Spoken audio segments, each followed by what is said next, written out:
भगवान सगुण हैं या निर्गुण है? क्या है भगवान? दोनों, सगुण और साकार भी भगवान, निराकार भी भगवान। चाहे भगवान को कोई साकार रूप में भजे, चाहे भगवान को कोई निराकार रूप में भजे, जाकी रही भावना जैसी, प्रभु मूरत देखी तिन तैसी। भगवान हर रूप में। अच्छा, भगवान के कितने रूप हैं?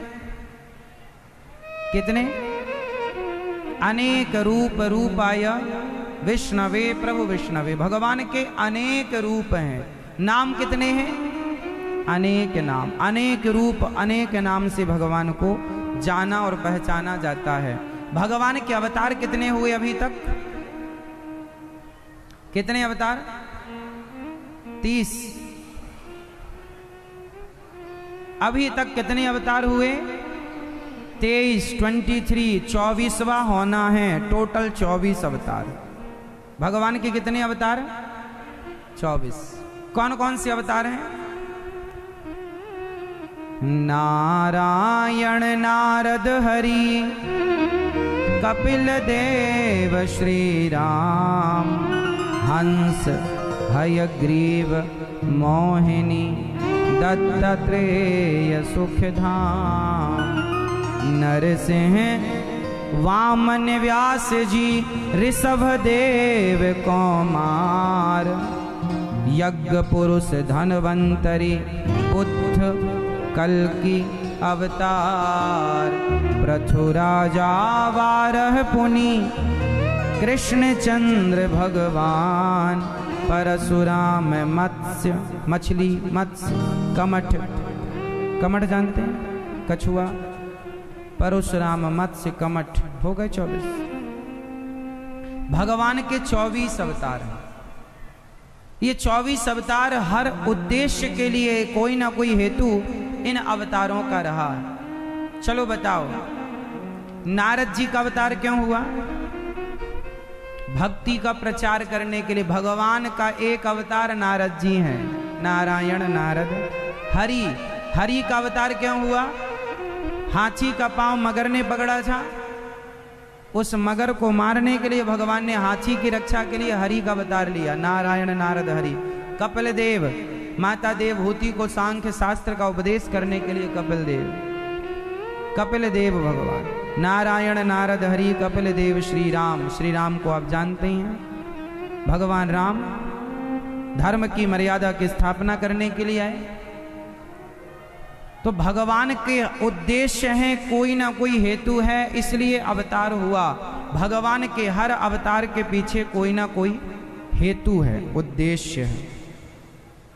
इसलिए आप अपना उद्देश्य सुनिश्चित कर लें, क्योंकि भगवान भी किसी ना किसी कार्य के लिए आए, कार्य को पूरा किया और भगवान अपना कार्य पूरा करके, जैसे हम मेरठ आए, आपको कथा सुनाने के कार्य से आए हैं, कथा सुनाएंगे, कार्य पूरा करेंगे और चले जाएंगे। आप भी कथा सुनने आए हैं, कथा सुनने का कार्य पूरा करेंगे, चले जाएंगे। आप और हम कुछ ना कुछ उद्देश्य लेकर आते हैं, लेकिन आप यहाँ तो कथा सुनने के उद्देश्य से आए, यहाँ हम कथा सुनाने के उद्देश्य से आए। क्या आपने विचार किया कि हमने इस संसार में जन्म किस उद्देश्य से लिया? उद्देश्य क्या है? हम अपना उद्देश्य भूल गए, इसलिए परेशान हो गए। काश हम अपने उद्देश्य को याद रखते कि हमारा उद्देश्य संसार में आना, पैसा कमाना उद्देश्य था ही नहीं कभी। हम भारत के लोगों ने पैसे को कभी महत्व नहीं दिया।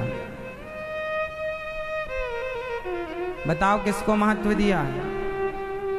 भारत के पास लोग कहते हैं अमेरिका जापान में ज्यादा पैसा, भारत में पैसा नहीं है। अरे पैसा इसलिए नहीं है क्योंकि हमारे यहाँ ना पैसे को महत्व दिया ही नहीं कभी किसी ने। हमारे यहाँ किसको महत्व दिया गया है? मीराबाई के खजाने भरे थे सोना चांदी से, उसने सारे खजाने छोड़ दिए और पायो जी मैंने राम रतन धन पायो। उसने राम नाम में मन लगाया और राम को धन माना। हमारे यहाँ सोना चांदी को कभी धन माना ही नहीं गया। हमारे यहाँ तो कृष्ण को धन माना गया। हमारो धन राधा श्री राधा श्री राधा। हमारे यहाँ राम को धन माना गया। इसलिए भारत का आदमी ना कभी पैसे से ज्यादा मोह ममता रखा ही नहीं।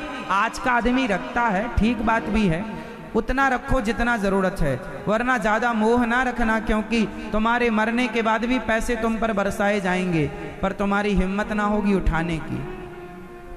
इसलिए ज्यादा पैसों से मोहब्बत ना करो।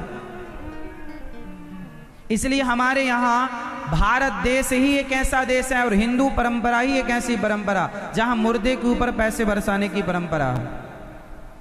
मुर्दे के ऊपर पैसे बरसाए जाते हैं, बताओ क्यों? ये भैया बताएंगे चश्मा वाले, मुर्दे के ऊपर पैसे क्यों बरसाते हैं? मुर्दे के ऊपर पैसा इसलिए बरसाते हैं जमाना को बताने के लिए। देखो, जब तक ये आदमी जिंदा था पैसा पैसा पैसा पैसा करता था, मर गया अब तेरी छाती में पड़े हैं, तेरी हिम्मत है तो उठा कर दिखा, तेरी दम है तो उठा कर दिखा। पैसों के लिए पत्नी से रिश्ते बिगाड़े, परिवार से रिश्ते बिगाड़े, भाई से रिश्ता बिगाड़ा, पैसे के लिए समाज से रिश्ता बिगाड़ा, अब तेरी छाती में पड़े उठा ले। इसलिए पैसे को महत्व हम लोगों ने कभी दिया ही नहीं। पैसा जरूरत है, जरूरत के लिए होना चाहिए। भगवान करे आप लोगों के पास आपकी जरूरत का पैसा हो, जरूरत का होना चाहिए, पर जरूरत से ज्यादा है तो सेवा। क्या करो? सेवा। आप लोग क्या करते हैं? आपके पास जरूरत से ज्यादा आया, जोड़ने लग जाते हैं। सेवा, परोपकार। जैसे कि हमारे भैया श्री राजेश सिंघल जी और श्री विपिन जी, इन्होंने चाहा कि सावन के महीने में मेरठ वासी भागवत सुने और अपने धन को इन्होंने इतनी बड़ी आपकी व्यवस्था और सेवा में धन को खर्च किया। और आप लोग पानी भरा है फिर भी आप बैठे हैं कथा सुनने के लिए। ये आपकी आस्था को भी हम प्रणाम करते हैं, आपकी श्रद्धा को प्रणाम करते हैं। व्यवस्था इतनी अच्छी इन्होंने की, पर क्या करें, विधाता को यह मंजूर था कि आप पानी में बैठ के सुने, तो विधाता की मर्जी। कुल मिलाकर ईश्वर धन दें तो जोड़ना नहीं, सेवा। क्या करना? बच्चों को टैलेंट दे दो, योग्यता दे दो, तुम कमा के खाओ, हम तो जो कमाए हैं उसे सेवा में लगाएं। हमारा धर्म, हमारी संस्कृति इतनी श्रेष्ठ रही है कि हमारे यहाँ पैसे को महत्व नहीं दिया गया। किसको महत्व दिया गया? बोलो। कुंती बुआ ने भगवान से क्या मांगा? बताओ, क्या मांगा? क्या मांगा? जोर से क्या मांगा? दुख मांगा। क्या मांगा? क्यों मांगा? क्योंकि कुंती बुआ भी तो चाहती तो कह लेती है कन्हैया हमें भी धन धान्य दे दो ना। कुंती बुआ ने कहा विपत्ति देना गोविंद, क्योंकि सुख में हम आपको भूल जाती हैं। जब जब सुख आया आपसे दूर होती चली गई, पर जब जब दुख आया आपके करीब आ गई। हे श्याम सुंदर हमें विपत्ति दे दो, हमें दुख दे दो। हे भगवान हमें दुख दे दो। भगवान का स्मरण दुख में ज्यादा होता है, इसलिए कुंती बुआ ने विपत्ति दुख मांगा। विपदा संतो न सस्व तत्र तत्र जगत गुरु। हमारे यहाँ सुख मांगा ही नहीं गया कभी। आज तक किसी भक्त ने ये कहा हो कि हे भगवान हमें सोना चांदी धन धान्य दे दो, तो मुझे नाम बता। जो धन मांगे उन्हें हम लोग राक्षस कहते हैं। रावण ने मांगा उसे राक्षस कहते हैं। हिरण्याक्ष हिरण्यकश्यप ने मांगा, वो राक्षस कोटि में है। हमारे यहाँ धन मांगने वालों को राक्षस कहा गया है और भगवत भक्ति मांगने वालों को भक्त कहा गया, श्रेष्ठ कहा गया। हमारे यहाँ धन फर्स्ट नंबर पर नहीं है। क्या फर्स्ट नंबर पर है? क्या?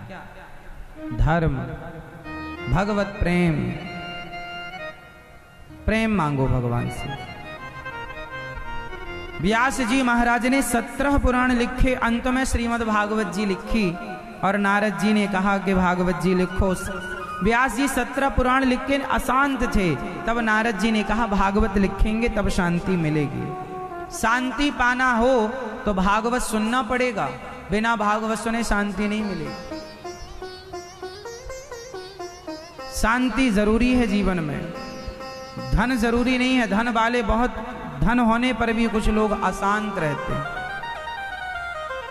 शांति सत्संग से ही प्राप्त होगी, इसलिए सत्संग जरूरी है, आवश्यक है।